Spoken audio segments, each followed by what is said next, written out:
કેમ છો? આજે રવિવાર છે, યાદ છે ને?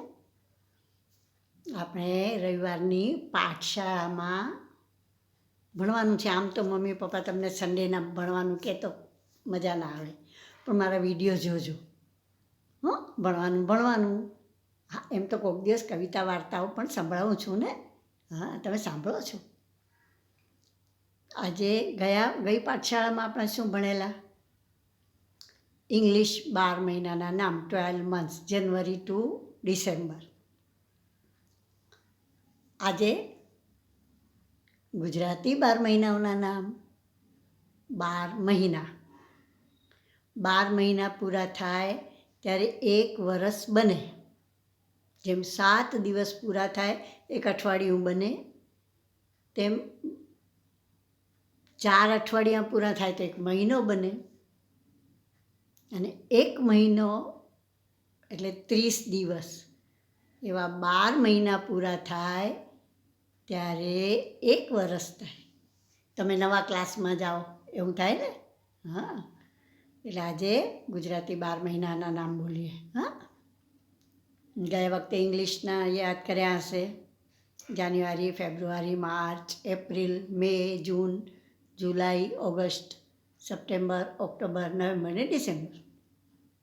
આપણું રિવિઝન થયું. આજે ગુજરાતી 12 મહિનાના નામ યાદ કરજો બરાબર.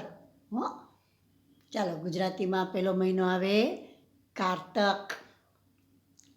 દિવાળી પછી આવે કારતક, માગશર, પોષ, મહા, ફાગણ, ચૈત્ર, વૈશાખ, જેઠ, અષાઢ, શ્રાવણ, ભાદરવો અને આસો. પહેલો મહિનો કારતક, છેલ્લો મહિનો આસો. ફરીથી બોલીએ. મારી સાથે બોલવાનું હો. દર વખતે મારો વિડીયો જોવાનો, લાઈક શેર કરવાનું હો, એ પણ કરજો. તમને ના આવડે તો મમ્મી પપ્પાને કહેવાનું. અને જે ભણતા હોઈએ એ તમારે યાદ કરવાનું. એ મમ્મી પપ્પાને ના કહી દેતા પાછા કે ચાલો તમે ભણવા બેસો. ચાલો, હજી એકવાર બોલી લઈએ, પછી રોજ યાદ કરજો.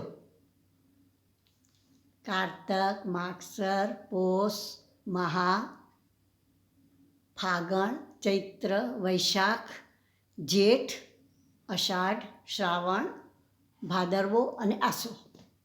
જો ગણીએ કેટલા થયા.